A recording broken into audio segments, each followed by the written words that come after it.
반갑습니다. 심리학당입니다. 행복하시죠? 네, 꼭 행복하셔야 됩니다. 12월이면 우리가 사실은 설레고 좀 행복한 기분들이 많이 들어요. 한 해 동안 고생도 했고 또 마감도 하고 또 좋은 사람들과 모임도 있고, 그런데 요즘 분위기가 경제적으로도 정치적으로도 사회적으로도 좀 안 좋아요. 그래서 크리스마스 분위기가 좀 안 나기는 합니다. 그런데 크리스마스가 벌써 일주일 정도 다음 주면 크리스마스입니다. 그래서 오늘은 이 크리스마스, 산타와 크리스마스에 대한 이야기를 준비했습니다. 혹시 산타가 없다는 것을 언제 깨달으셨나요?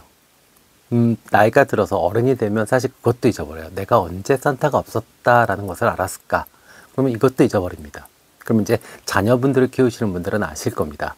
아, 초등학교 저학년 때 대부분 알게 되더라. 그죠? 저희 딸도 초등학교 2학년 때 도발적으로 질문하더라고요. 크리스마스 이브날, 산타 없는데 왜 잠 안 자고 그러고 있어? 이렇게 해요. 네, 그래서 깜짝 놀랐습니다. 네, 그러면 실제로 이것에 관한 연구나 조사가 있었을까요? 우리가 일반적으로 산타가 없다는 것을 아는 그 시기, 날짜, 뭐 이런 거 조사가 있었을까요? 있었습니다. 네, 그래서 오늘은 이거에 대한 이야기와 크리스마스에 대한 이야기를 여러분들과 나누려고 합니다.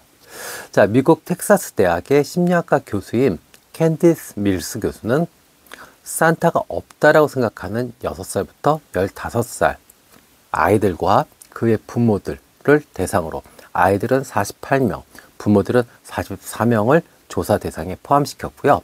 또 산타가 있다 없다를 가부간에 의미 없이 그냥 성인 383명을 인터뷰를 했습니다. 그 결과 산타가 없다라고 알게 된 그 나이는 8살 정도다라고 밝혀냈어요. 그러니까 가장 높은 수치가 되는 거죠. 여기서 작은 수치들은 뭐 여러 가지 의미 있는 것들도 있습니다. 예를 들자면 3살에서 4살 사이에도 산타가 없다고 확신하는 아이들도 있었고요. 또 15세에서 16세가 돼도 산타가 있다라고 믿는 경우도 있었죠. 이거는 뭐 아이들의 성향과 또 집안 분위기에 따라서 달라질 수 있는 거죠.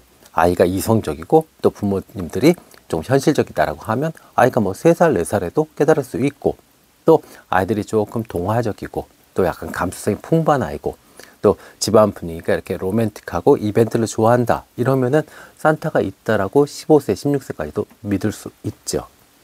그러면 산타가 없다는 것은 과연 어떻게 알게 될까요? 대부분의 경우는요, 친구들의 폭로로 알게 된답니다. 그러니까 친구들이 얘기를 해주는 거야. 야, 아직도 산타를 믿냐? 자, 산타 없거든? 엄마 아빠거든? 뭐 이렇게 이야기를 하면 아이들이 이제 충격을 받게 되고 엄마 아빠한테 확인하게 되는 그런 방법을 취하게 되는 거죠. 자, 논리적인 의심이 생길 수 있습니다. 아이들이요, 어떻게 하루 만에 전 세계를 돌아다닐 수 있을까? 또 우리 집은 굴뚝이 없는데 어떻게 산타클로스 할아버지가 들어와서 선물을 주고 가느냐? 또 착한 아이와 나쁜 아이는 어떻게 구별하느냐? 이런 논리적 질문이 생길 수 있습니다. 그죠? 그럼 그 논리적 질문이 생기는 나이가 사실은 7세에서 12세 사이입니다. 그러니까 이때는 분명히 현실적인 사고를 하게 돼요. 그래서 이거에 대해서 피아제는 인지발달 이론을 이야기했습니다. 그래서 요거에 대해서 잠깐 좀 알고 가보죠.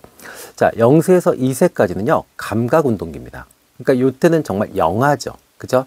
영아 단계에서는 사실은 감각에만 의존할 수밖에 없어요. 부모와 눈을 마주치고 배고프면 울고 아프면 열이 나고 울게 되고 발진이 생기고 뭐 이렇게 되죠. 또 엄마가 만져주고 이러면 까르까르 넘어가기도 하고 다 감각에 의한 반응인 겁니다. 또 애착관계가 형성되죠. 주 양육자와의 애착관계가 형성됩니다. 그래서 엄마가 웃으면 따라 웃게 되고, 또 자신이 무엇을 했을 때 엄마가 좋아하면 그 행동을 반복해서 하게 되고 이렇게 되죠.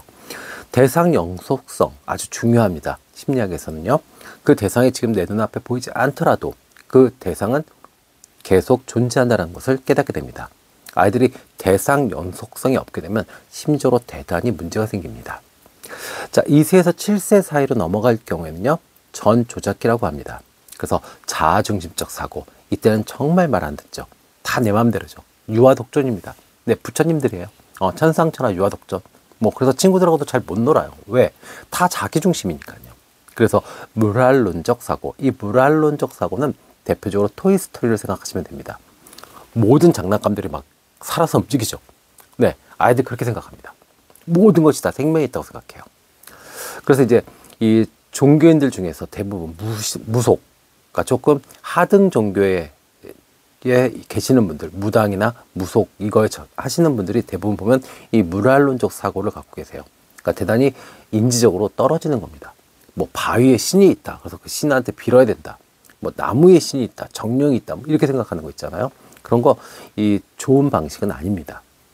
자, 상징놀이 많이 하죠, 이때는요. 그래서 아이들이 같이 놀면서 엄마 아빠 놀이도 하게 되고, 또 남자애들은 뭐 칼 뽑아가지고 장군이다 뭐 이러고 놀기도 하고, 그죠? 또 아니면 전혀 의미 없는 돌덩어리 갖다 놓고 이게 돈이야 뭐 이러면서 가지고 놀기도 하고요. 그래서 요때 이런 상징놀이, 그리고 또 보존 개념이 생기기 시작합니다. 그러니까 절대 그 질량, 절대 양이 변하지 않는다. 그러니까 그릇을 바꿔서 했을 때 우리가 아이들이 그래요. 긴 우유잔에다가 우유를 부어주면 그게 많은 걸로 보입니다. 근데 넓은 잔에다가 우유를 부으면 그거 적은 걸로 생각해요. 그래서 항상 이 긴 잔에 있는 우유를 선택하려고 합니다. 이것이 보존 개념이 되는 거죠. 자, 7세에서 12세. 이 산타가 없다라고 생각할 수 있는 그 나이는 구체적 조작기가 됩니다. 그래서 경험에 의해서 사고하게 돼요. 그러니까 아까 그 전 조작기 때의 어떤 상상력, 상징, 그다음에 이 자기중심적 사고가 아니라 타인과의 어떤 경험을 통해서 논리적인 근거를 잡아서 거기서부터 추론하기 시작합니다. 그리고 탈중심화가 됩니다. 그러니까 소통이 되는 거죠. 물론 개구지고 지 맘대로 하려고 해요. 허나 상대의 어떤 반응을 보면서 자신의 반응도 하게 됩니다. 그래서 이때는 싸우게 되면 사과도 잘할 수 있죠. 논리적 사고가 되고요. 그 다음에 온전한 보존 개념이 이때 획득되게 됩니다. 12살 넘어가면서 이제 성인기로 넘어가는데요. 이때는 형식적 조작기. 그래서 안 보이는 것에 대해서도 추론을 할 수 있습니다. 연역적 사고가 가능하죠. 먼저 논리를 정해놓고 거기에 맞춰서 꽤 맞춰가낼 수 있는 그런 능력도 생기게 됩니다. 가설을 설정할 수도 있죠. 그리고 통합적이고 종합적인 사고가 가능한 나이가 12세 이후가 됩니다. 그러니까 당연히 이때 되면 이 산타의 존재에 대해서 의심할 수밖에 없겠죠. 네. 그러면 이제 산타에 대한 조사로 다시 한번 넘어와서 이야기를 해볼게요. 실제 이 산타가 없다라고 하는 것을 알게 됐을 때는요, 3분의 1 정도가 좀 슬픔, 그 다음에 부정적 감정에 휩싸인답니다. 그런데 그것은 오래 가지는 않는데요. 그러니까 잠깐, 뭐야, 없었네? 이러면서 지나가는 거죠. 근데 재밌는 건요, 이 성인의 10분의 1 정도는 산타가 없다는 슬픔이 계속 지속된답니다. 그래서 부모에 대한 신뢰감도 떨어지게 되고, 또 어떤 그 허무감 이런 것들도 있다라고 해요. 근데 그런 친구들은 사실 조금 이 상상력도 풍부한 친구일 수 있고 감수성이 풍부한 친구일 수도 있겠죠. 그러나 대부분 이 구체적 조작기를 건너서 형식적 조작기로 넘어갈 단계에서 산타가 없다는 것을 알게 되는 건요, 안도감을 준답니다. 왜요? 가장 큰 수수께끼를 풀어냈으니까요.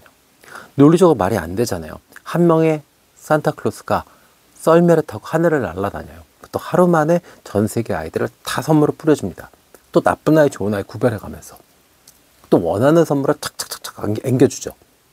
이거 참 아이들 입장에서는 논리적으로 해결하기가 어렵습니다. 근데 그것을 해결했다는 그 안도감이 가장 큰 감정으로 남는다라고 합니다. 자, 조사 대상의 대부분의 사람들은 그럼에도 불구하고 자기 자식들한테는 이 전통, 이 문화를 계속 이어갈 생각을 한답니다. 그러니까 그만큼 의미 있고 가치가 있는 게 되겠죠. 자, 그러면 이제 부모님들이 아이들이 산타에 대한 질문을 할 때 어떻게 대응을 해야 되는지 말씀을 드릴게요. 자, 일단은 믿고 있을 때의 질문이 다릅니다. 믿고 있을 때는요, 구체적인 산타의 행동에 대해서 물어봅니다. 우리 집은 굴뚝이 없는 아파트인데 어떻게 들어오셔? 이러면은 이제 그 산타가 있다고 가정하는 거예요. 그럼 이제 거기에 맞춰서 대화를 시작하시면 돼요. 하루 만에 어떻게 전 세계를 도르셔? 이러면 이렇게 그러면 넌 어떻게 생각해? 하루 만에 그게 가능할까? 와, 그럼 진짜 빠르겠다, 루돌프가. 뭐 이런 식으로 이제 동화적인 이야기를 하면서 아이들의 동심을 지켜주시면 되죠. 근데 아까 이야기했듯이 약간은 이성적인 판단이 생기기 시작하면서 질문을 한다. 예를 들어서 산타 정말 있어?